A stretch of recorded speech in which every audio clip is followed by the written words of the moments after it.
Chapter 53, comprising the final exit of Mr. Jingle and Job Trotter, with a great morning of business in Gray's Inn Square, concluding with a double knock at Mr. Perker's door. When Arabella, after some gentle preparation and many assurances that there was not the least occasion for being low-spirited, was at length made acquainted by Mr. Pickwick with the unsatisfactory result of his visit to Birmingham, she burst into tears, and sobbing aloud, lamented in moving terms that she should have been the unhappy cause of any estrangement between a father and his son. "My dear girl," said Mr. Pickwick kindly, "it is no fault of yours. It was impossible to foresee that the old gentleman would be so strongly prepossessed against his son's marriage, you know. I am sure," added Mr. Pickwick, glancing at her pretty face, "he can have very little idea of the pleasure he denies himself." "Oh, my dear Mr. Pickwick," said Arabella, "what shall we do if he continues to be angry with us?" "Why, wait patiently, my dear, until he thinks better of it," replied Mr. Pickwick cheerfully. "But, dear Mr. Pickwick, what is to become of Nathaniel if his father withdraws his assistance?" urged Arabella. "In that case, my love," rejoined Mr. Pickwick, "I will venture to prophesy that he will find some other friend who will not be backward in helping him to start in the world." The significance of this reply was not so well disguised by Mr. Pickwick but that Arabella understood it. So, throwing her arms round his neck and kissing him affectionately, she sobbed louder than before. "Come, come," said Mr. Pickwick, taking her hand, "we will wait here a few days longer, and see whether he writes or takes any other notice of your husband's communication.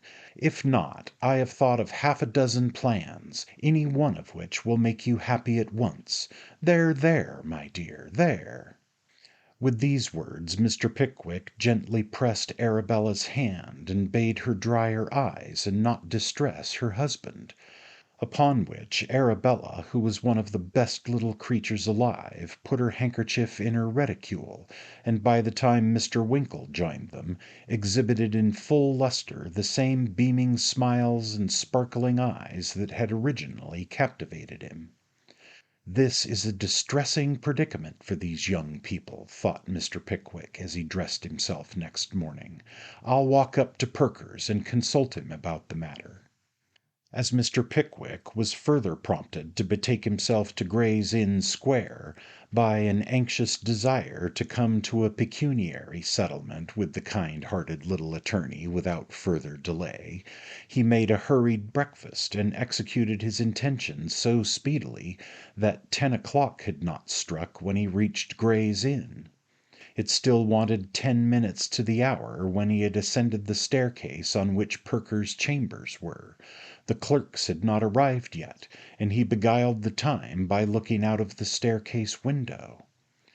The healthy light of a fine October morning made even the dingy old houses brighten up a little. Some of the dusty windows actually looked almost cheerful as the sun's rays gleamed upon them. Clerk after clerk hastened into the square by one or other of the entrances, and looking up at the hall clock, accelerated or decreased his rate of walking according to the time at which his office hours nominally commenced. The 9:30 o'clock people suddenly becoming very brisk, and the 10 o'clock gentlemen falling into a pace of most aristocratic slowness. The clock struck 10, and clerks poured in faster than ever, each one in a greater perspiration than his predecessor. The noise of unlocking and opening doors echoed and re-echoed on every side. Heads appeared as if by magic in every window. The porters took up their stations for the day. The slipshod laundresses hurried off. The postman ran from house to house, and the whole legal hive was in a bustle. "You're early, Mr. Pickwick," said a voice behind him. "Ah, Mr. Lowton," replied that gentleman, looking round and recognizing his old acquaintance. "Precious warm walking, isn't it?" said Lowton, drawing a Brahma key from his pocket, with a small plug therein to keep the dust out.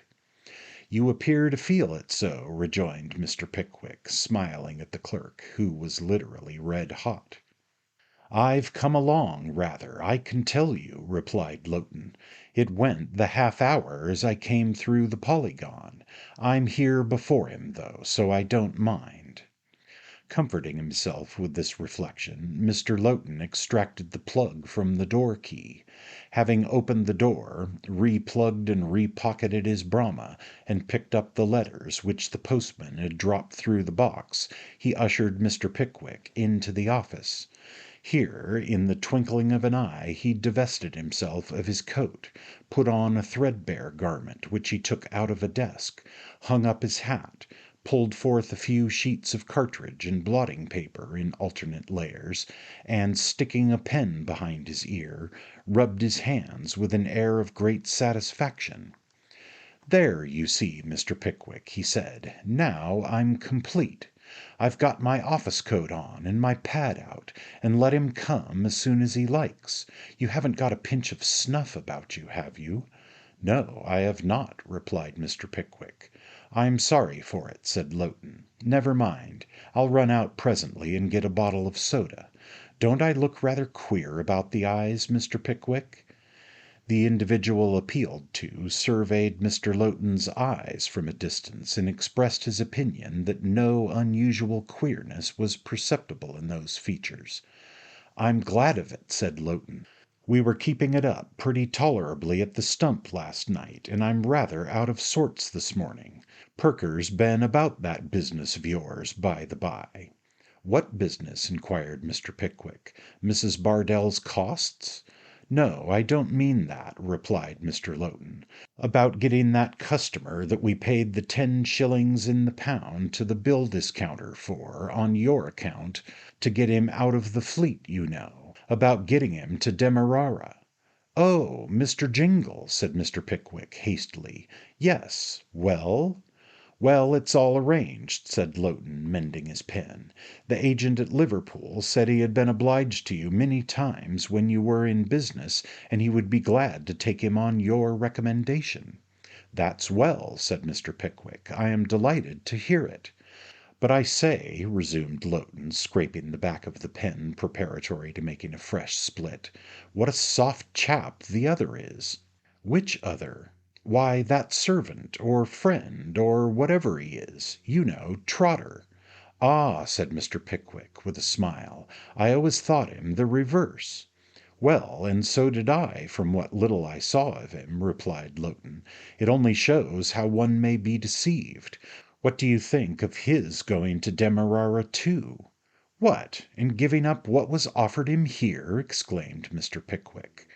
"Treating Perker's offer of 18 bob a week and a rise if he behaved himself like dirt," replied Lowton. "He said he must go along with the other one, and so they persuaded Perker to write again, and they've got him something on the same estate, not near so good, Perker says, as a convict would get in New South Wales if he appeared at his trial in a new suit of clothes."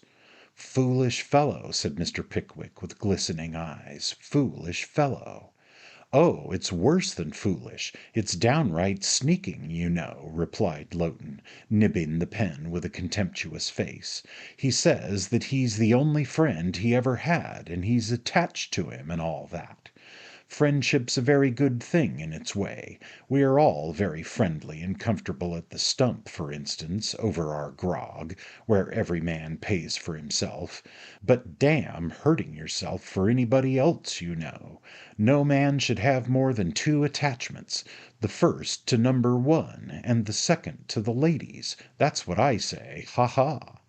Mr. Lowton concluded with a loud laugh, half in jocularity and half in derision, which was prematurely cut short by the sound of Perker's footsteps on the stairs, at the first approach of which he vaulted on his stool with an agility most remarkable, and wrote intensely.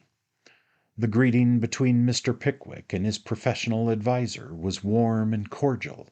The client was scarcely ensconced in the attorney's armchair, however, when a knock was heard at the door, and a voice inquired whether Mr. Perker was within. "Hark!" said Perker, "that's one of our vagabond friends, Jingle himself, my dear sir. Will you see him?" "What do you think?" inquired Mr. Pickwick, hesitating. "Yes, I think you had better. Here, you, sir, what's your name? Walk in, will you?" In compliance with this unceremonious invitation, Jingle and Job walked into the room, but seeing Mr. Pickwick, stopped short in some confusion. "Well," said Perker, "don't you know that gentleman?" "Good reason to," replied Mr. Jingle, stepping forward. "Mr. Pickwick, deepest obligations, life preserver, made a man of me. You shall never repent it, sir." "I am happy to hear you say so," said Mr. Pickwick. "You look much better." "Thanks to you, sir. Great change. Majesty's fleet. Unwholesome place, very," said Jingle, shaking his head. He was decently and cleanly dressed, and so was Job, who stood bolt upright behind him, staring at Mr. Pickwick with a visage of iron. "When do they go to Liverpool?" inquired Mr. Pickwick, half aside to Perker. "This evening, sir, at 7 o'clock," said Job, taking one step forward. "By the heavy coach from the city, sir." "Are your places taken?" "They are, sir," replied Job. "You have fully made up your mind to go?" "I have, sir," answered Job.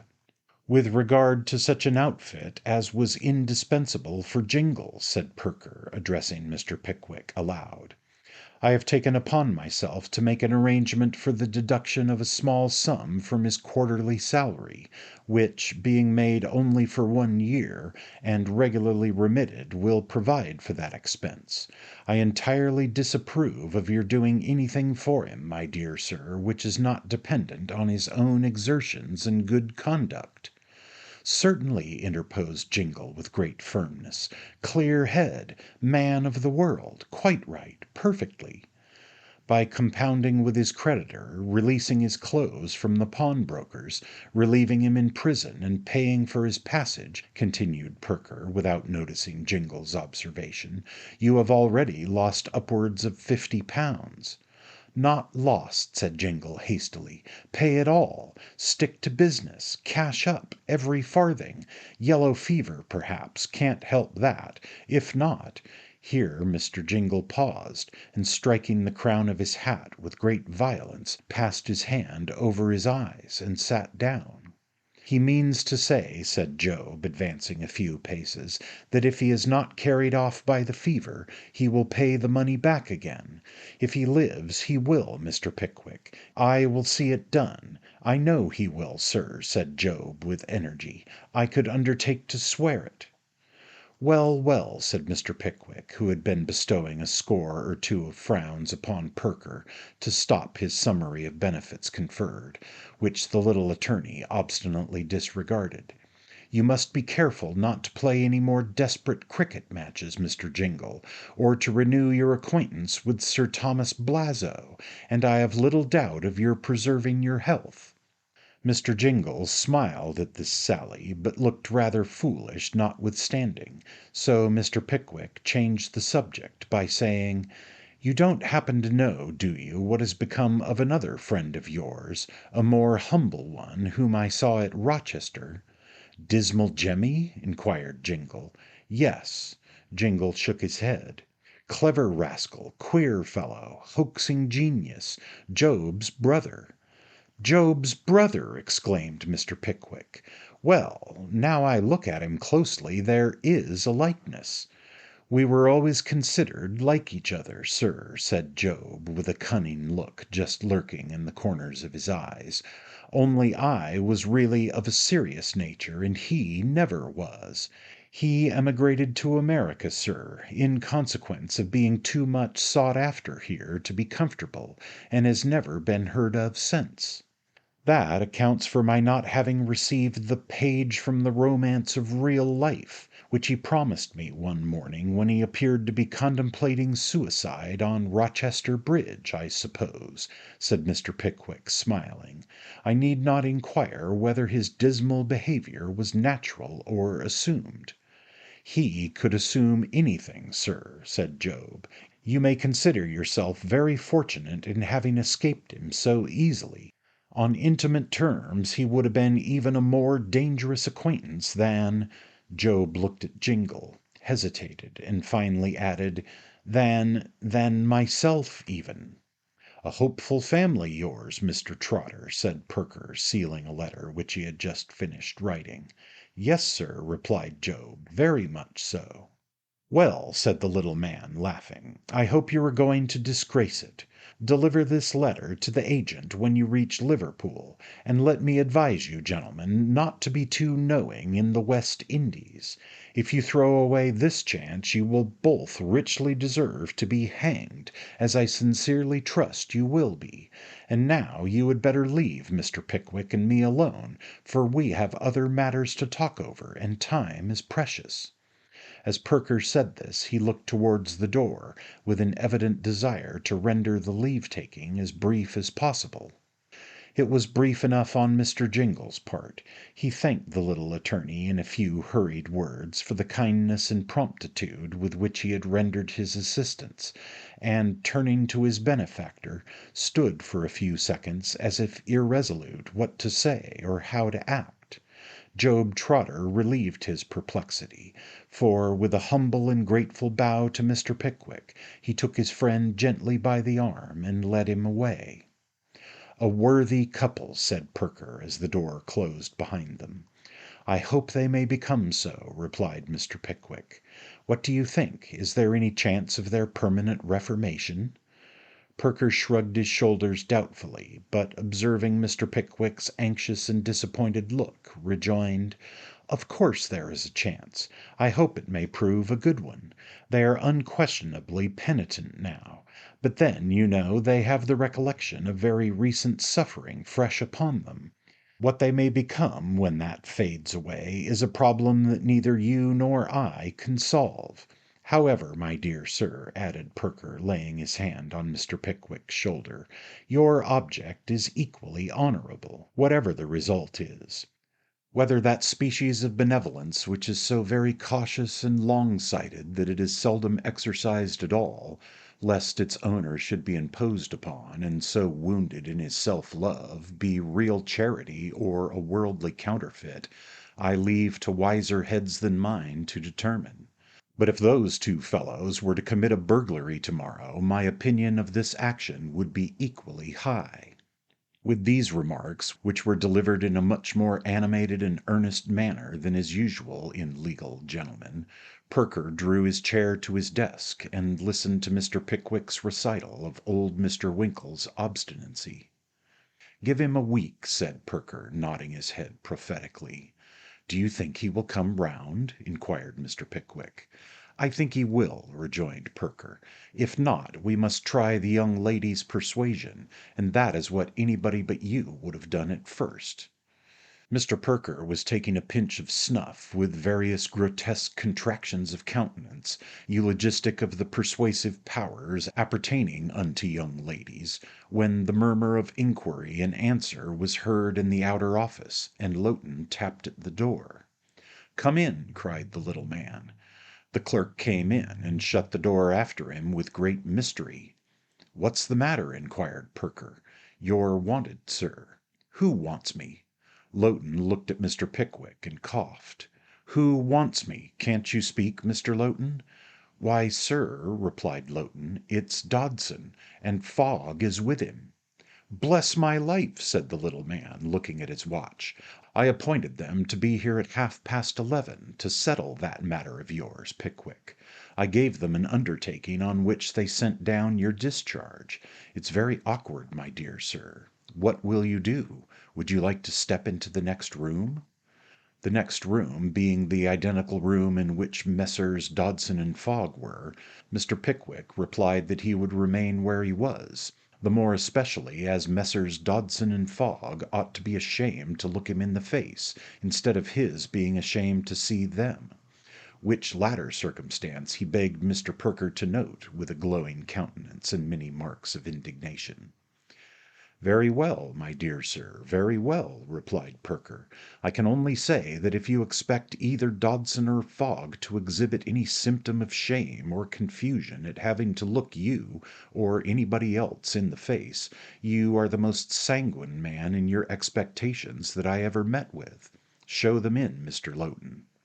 Mr. Lowton disappeared with a grin, and immediately returned, ushering in the firm, in due form of precedence, Dodson first and Fogg afterwards. "You have seen Mr. Pickwick, I believe," said Perker to Dodson, inclining his pen in the direction where that gentleman was seated. "How do you do, Mr. Pickwick?" said Dodson in a loud voice. "Dear me!" cried Fogg. "How do you do, Mr. Pickwick? I hope you are well, sir. I thought I knew the face," said Fogg, drawing up a chair and looking round him with a smile. Mr. Pickwick bent his head very slightly in answer to these salutations, and seeing Fogg pull a bundle of papers from his coat pocket, rose and walked to the window. "There's no occasion for Mr. Pickwick to move, Mr. Perker," said Fogg, untying the red tape which encircled the little bundle, and smiling again more sweetly than before. "Mr. Pickwick is pretty well acquainted with these proceedings. There are no secrets between us, I think. He, he, he." "Not many, I think," said Dodson. "Ha, ha, ha." Then both the partners laughed together, pleasantly and cheerfully, as men who are going to receive money often do. "We shall make Mr. Pickwick pay for peeping," said Fogg, with considerable native humour, as he unfolded his papers. "The amount of the taxed costs is 133,6 4, Mr. Perker." There was a great comparing of papers and turning over of leaves by Fogg and Perker after this statement of profit and loss. Meanwhile Dodson said, in an affable manner, to Mr. Pickwick, "I don't think you are looking quite so stout as when I had the pleasure of seeing you last, Mr. Pickwick." "Possibly not, sir," replied Mr. Pickwick, who had been flashing forth looks of fierce indignation without producing the smallest effect on either of the sharp practitioners. "I believe I am not, sir. I have been persecuted and annoyed by scoundrels of late, sir." Perker coughed violently and asked Mr. Pickwick whether he wouldn't like to look at the morning paper, to which inquiry Mr. Pickwick returned a most decided negative. "True," said Dodson. "I dare say you have been annoyed in the Fleet. There are some odd gentry there. Whereabouts were your apartments, Mr. Pickwick?" "My one room," replied that much injured gentleman, "was on the coffee-room flight." "Oh, indeed," said Dodson. "I believe that is a very pleasant part of the establishment."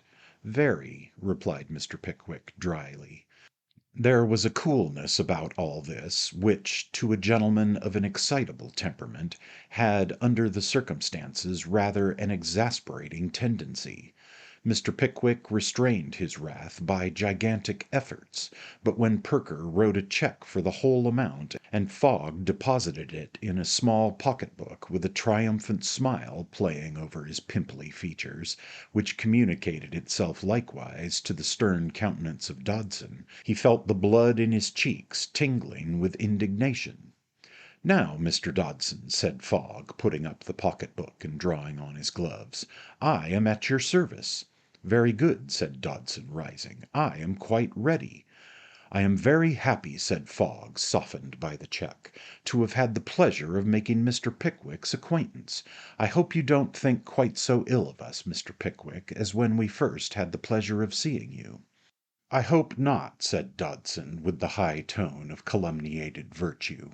"Mr. Pickwick now knows us better, I trust.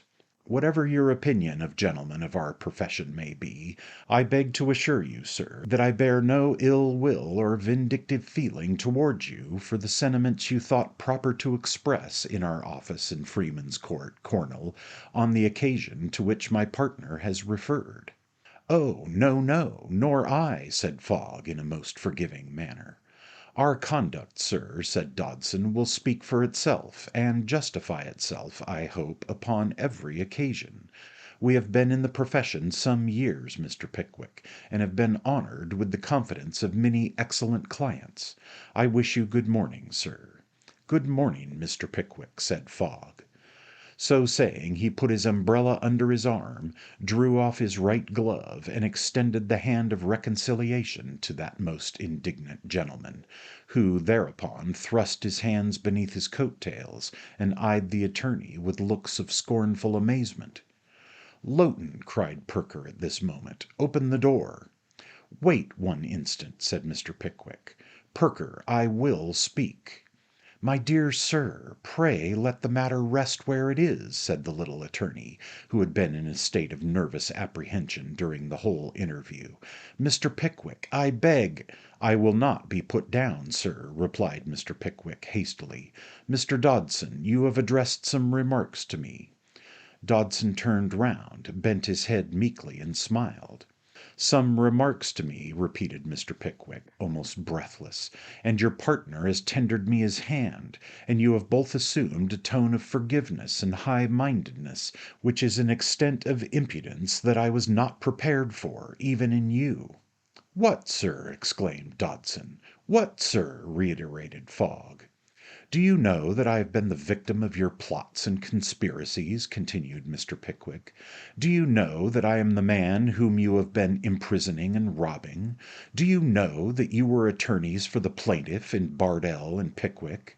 "Yes, sir, we do know it," replied Dodson.